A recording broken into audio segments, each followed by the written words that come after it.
Advocate Bhudev Mahanandia का अभिवादन स्वीकार कीजिए। साथियों, क्या सचमुच में भारतवर्ष में भारत का संविधान के तहत शासन और प्रशासन चल रहा है? क्या सचमुच में schedule caste, schedule tribe, OBC and minority का जो अधिकार मिलता है article 342, 340, 341 and 335 of Indian constitution में जो रिजर्वेशन है वो क्या हकीकत में मिल रहा है? क्या भारत का संविधान में जो प्रावधान किया गया है रिजर्वेशन पॉलिसी के तहत एससी को 15% गवर्नमेंट ऑफ इंडिया में, एसटी को 7.5%, ओबीसी को 27%, क्या ये मिल रहा है? ये प्रश्न हर कोई बहुजन समाज का पढ़े लिखे लोगों को पूछना चाहिए गवर्नमेंट को। बाबा साहेब अंबेडकर इतने मेहनत करके भारत का संविधान में आर्टिकल 335 के तहत एससी एसटी लोगों के लिए सरकारी नौकरी में रिजर्वेशन का व्यवस्था कर दिए है। ऐसे ही आर्टिकल 342A और आर्टिकल 342, 340 और 341 में ये भी व्यवस्था किया गया है schedule caste, schedule tribe and OBC को स्पेशल प्रिविलेज। क्या आज भारत का सरकार, केंद्र सरकार या राज्य सरकार ये भारत के संविधान को सही से इंप्लीमेंट कर रहे हैं या नहीं? तो नहीं कर रहे हैं तो ऐसे सरकार को हम क्यों चुनते हैं? साथियों, राज्यसभा में इसके बारे में बहस हुआ, प्रश्न भी पूछा गया। भारत के संविधान का आर्टिकल 335, आर्टिकल 340, 341, 342A और के तहत schedule caste, schedule tribe, OBC लोगों का रिजर्वेशन कहां तक इंप्लीमेंट हुआ? जब यह प्रश्न पूछा जाता है राज्यसभा में, क्वेश्चन नंबर है 2686। यह बात सोशल मीडिया में चारों तरफ फैल चुका है। प्रोफेसर दिलीप मंडल का ट्विटर हैंडल में भी ये घूम रहा है। प्रोफेसर लक्षण यादव का ट्विटर हैंडल में यानी एक्स हैंडल में भी घूम रहा है। चलिए जानते हैं राज्यसभा में जो क्वेश्चन पूछा गया था 2686, उनका जवाब 23/3/23 में दिया गया, यानी 23 मार्च 23। जवाब क्या था? जवाब चौंका देने वाला था। 5 साल में जो केंद्र सरकार यानी 2018 से 2022 तक कितना यूपीएससी में schedule caste, schedule tribe, OBC and minority को अपॉइंटमेंट दिया, यानी तमाम जितने भी शासन चलाने वाले यानी ये देश को चलाने वाले अधिकारी को नियुक्ति केंद्र सरकार करता है। तो वो देश चलाने वाले अधिकारी के हिस्से में हमारा एससी, एसटी, ओबीसी का हिस्सा कितना है? ये जानने के लिए राज्यसभा में जब प्रश्न पूछा जाता है उनका जवाब क्या आता है? साथियों, देश को कौन चलाता है?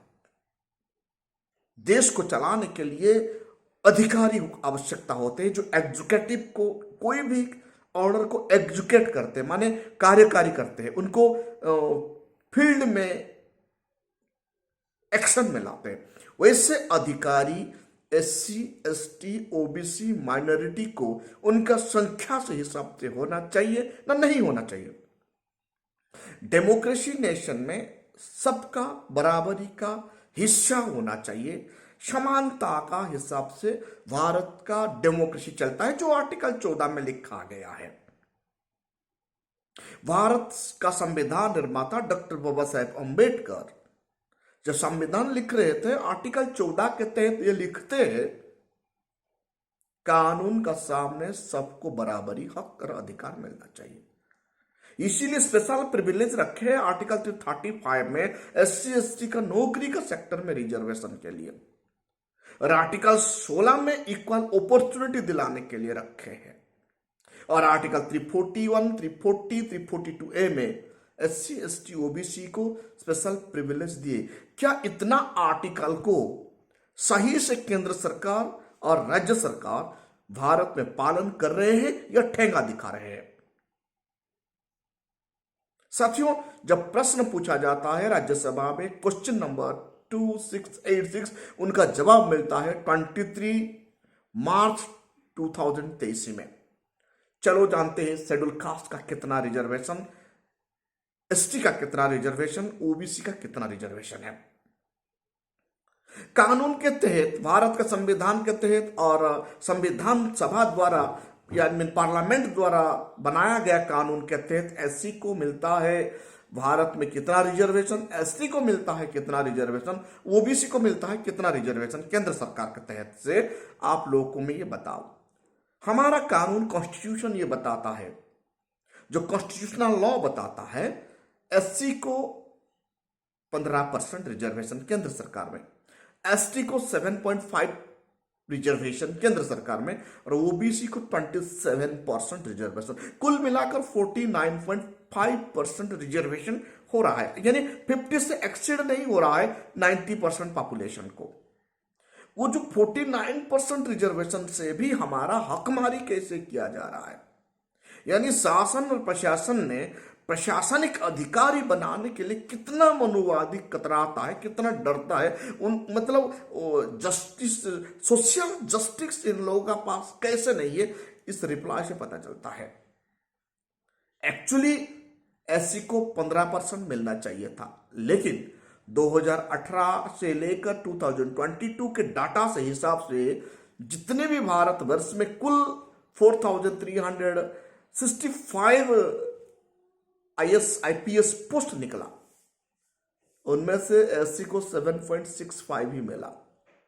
15% से हाफ खा गए, यानी लगभग 7.25, 7.35, लगभग 8% वोट, 8% नौकरी कौन खाया?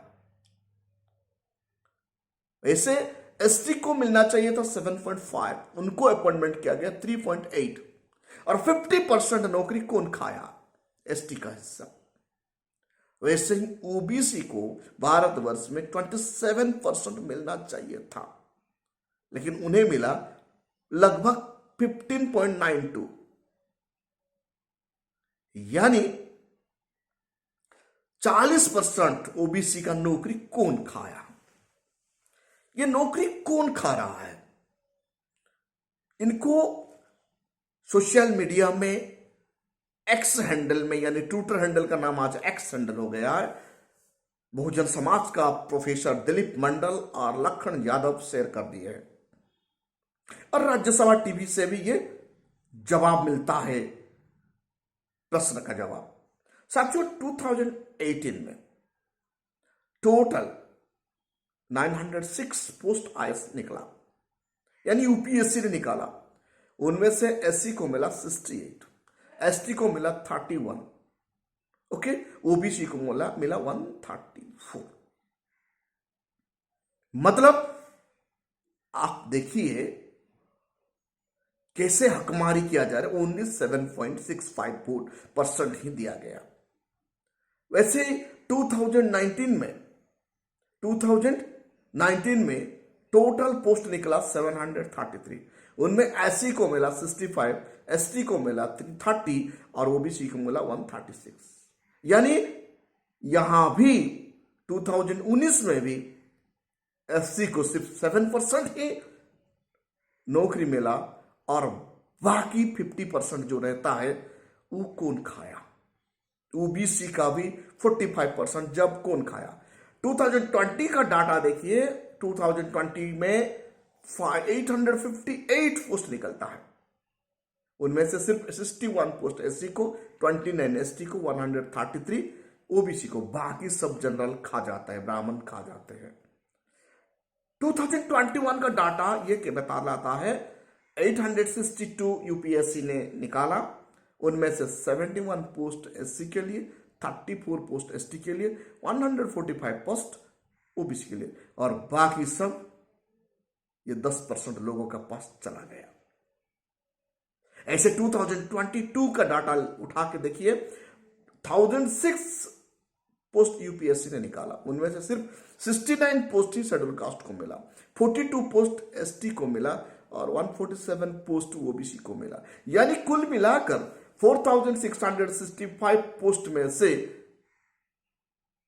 334 एससी को, 166 एसटी को और 695 ओबीसी को मिला। यानी वो लगभग 1000 से 1200 पोस्ट का हिस्सा, 1000 से 1200 पोस्ट सिर्फ एससी एसटी ओबीसी को मिलता है, और बाकी 3000 पोस्ट, 3165 पोस्ट 10% लोग खा जाता है। कितना धांधली हो रहा है मोदी जी का शासन का पीरियड में। यानी यहां अपॉर्चुनिटी ही नहीं मिल रहा है एससी एसटी ओबीसी हुनार को। हमारा देश को चलाने वाला पोस्ट को कैसे हमसे छीन के ले जा रहे हैं, ये बात कोई भी गोदी मीडिया नहीं बता रहा है। गांव में रहने वाले लोग, पढ़े लिखे बुद्धिजीवी को भी ये पता नहीं चल रहा है कैसे धांधली हो रहा है। सबसे बड़ा पोस्ट होता है भारत में आईएएस, आईपीएस, आईएफएस। जब ये पोस्ट एससी एसटी ओबीसी का हकमारी और कोई खा जाएगा, कैसे देश में समरसता स्थापन होगा, कैसे देश में एससी एसटी ओबीसी का हिस्सेदारी होगा। आज का हिसाब से 4365 पोस्ट, मतलब 50% पोस्ट तो एससी एसटी ओबीसी का हिसाब में आना चाहिए। यानी 2170 पोस्ट, लगभग 2170 पोस्ट लगभग एससी एसटी ओबीसी का हिस्से में आना चाहिए कानून का हिसाब से, लेकिन ये नहीं हुआ। सिर्फ 1200 पोस्ट ही एससी एसटी ओबीसी लोगों को मिल रहा है, और 3160 पोस्ट 10% लोगों का हिस्सा में चला गया। इसलिए आज जब भी एससी एसटी ओबीसी को टर्चर होता है, सुरक्षा नहीं मिलता। तो ये ऐसा पोस्ट है, भारत का, पूरा भारत को कंट्रोल करता है आईएएस, आईपीएस, आईएफएस। इसीलिए बहुजन समाज को पिटाई होता है, बहुजन समाज को न्याय नहीं मिलता। ये हकीकत है। जब तक शासन प्रशासन, यानी एग्जीक्यूटिव, लेजिस्लेटिव एंड जुडिशियरी में, शासन में, प्रशासन में और न्यायालय में संख्या के हिसाब से एससी एसटी ओबीसी को हिस्सा नहीं मिलेगा, तब तक भारत का डेमोक्रेसी में इम्बैलेंस ही रहेगा। तो आप सोचिए कितना नफरत करते हैं मनुवादी सरकार में रखे रहने वाले लोग।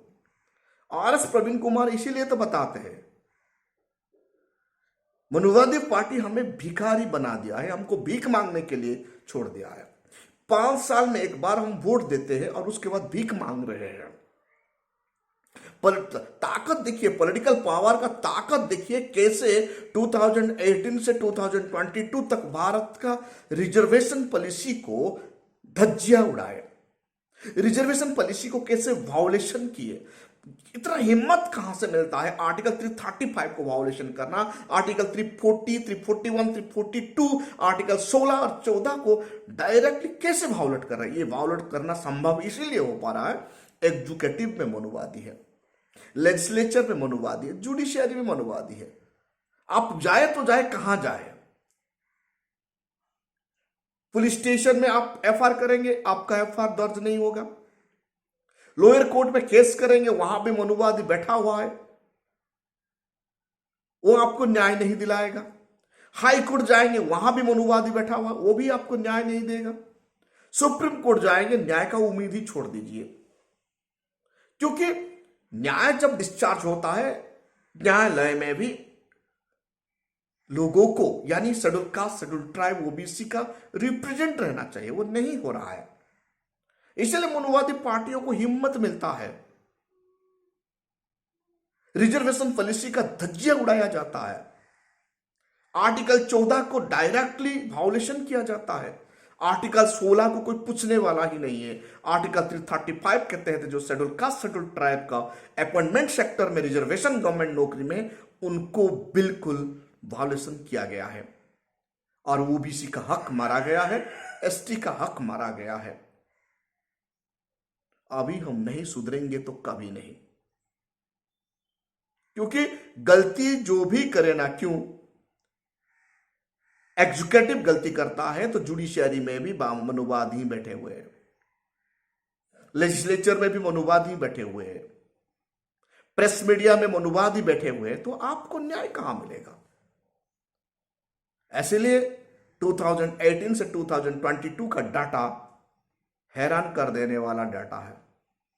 भारतवर्ष में कैसे बहुजन समाज का हकमारी किया जा रहा है।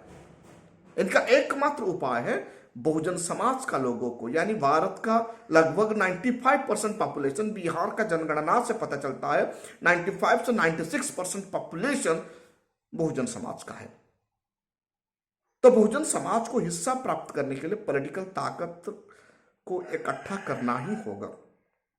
जब तक बहुजन समाज पार्टी का लोग छोटा छोटा ऑर्गेनाइजेशन करके बहुजन लीडर डिवाइड होते रहेंगे, ये ऐसा ही होगा। कांग्रेस का पीरियड में भी ये हुआ करता था, नजर में नहीं आता था क्योंकि सोशल मीडिया नहीं था। आज सोशल मीडिया के द्वारा जितना चाहे गोदी मीडिया इनको छुपाने के लिए कोशिश करे, सामने आ रहा है।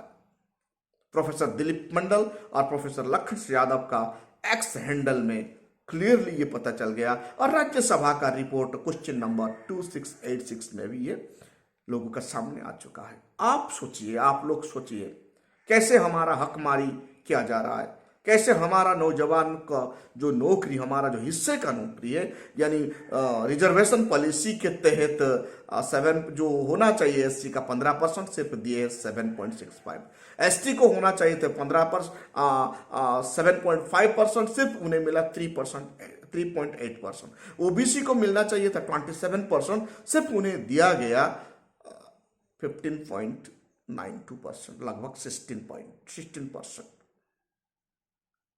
अब सोचिए 95% पॉपुलेशन एससी एसटी ओबीसी है, उनका जो रिजर्वेशन है 49.5% है, वो भी सही से नहीं मिल रहा है। कारण क्या? कारण ये पॉलिटिकल ताकत को मिसयूज किया जा रहा है। सबका साठ गांठ है। जब पॉलिटिकल ताकत मनुवादी गलत करता है तो उन्हें एडवोकेटिव हेल्प कर रहा है, जुडिशियरी में भी केस सही से फैसला नहीं हो रहा है। इसके कारण आज बहुजन समाज भारतवर्ष में टॉर्चर हो रहा है।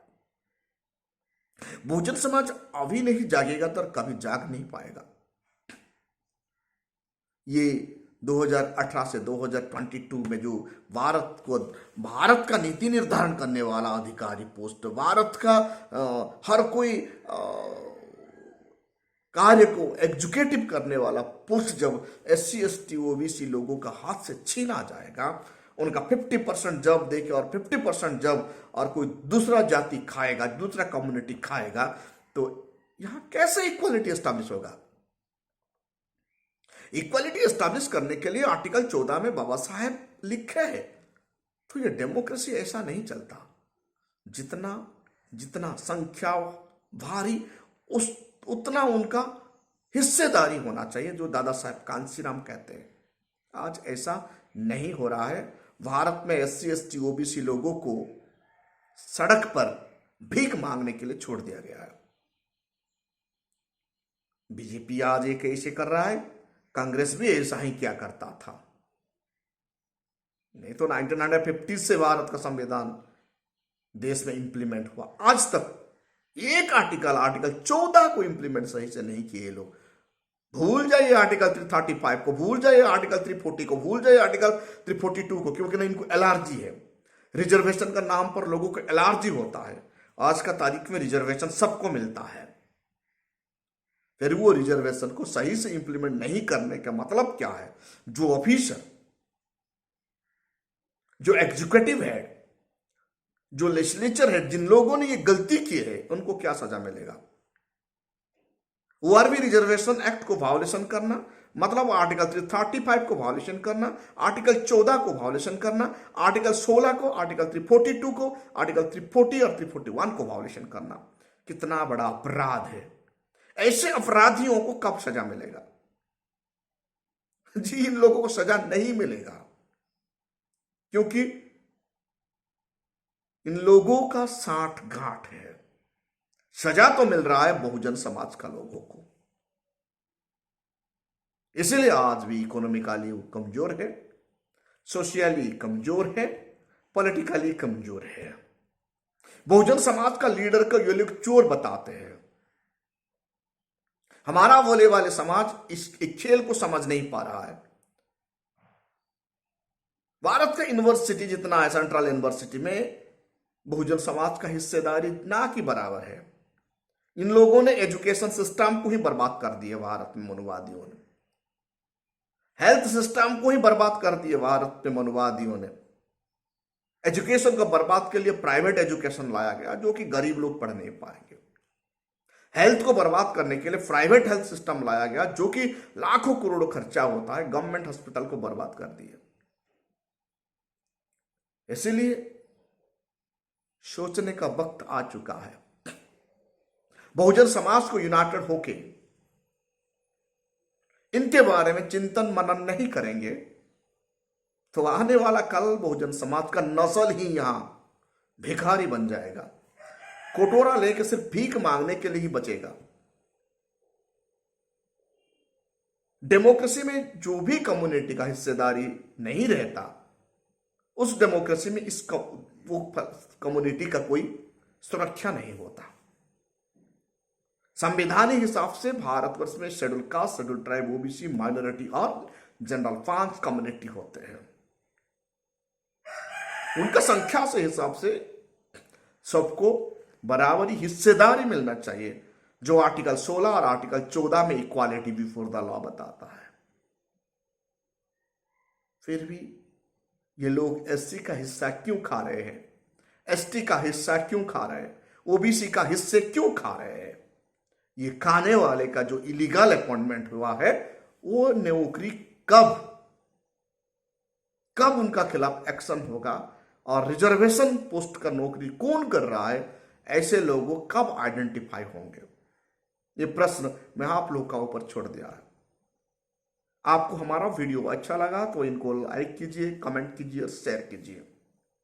Voice of people, voice of Bahujan हर वक्त आप लोगों को भारत का शासन, प्रशासन और दलित महापुरुषों के बारे में बताने के लिए कोशिश करता है।